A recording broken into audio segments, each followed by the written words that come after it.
Hi, my name is Amit Panchal from Brampton, Ontario. I've put the Ninja Professional Dual Blender to the test by making a smoothie. You can see right here, I'm actually going to do it while we speak. This is not the first time. This is actually a few times. Now, it's quite simple. You turn it on, and then you just push this button. You see it in action, and it's amazing. The tall blade, the vertical, makes it so much easier. And look.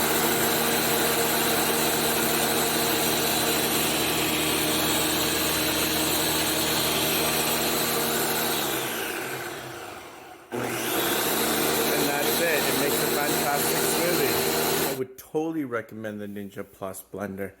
It does everything that we needed to do faster, quieter than any model that we've ever experienced. The best part about it is the tall vertical blade that just chops everything up.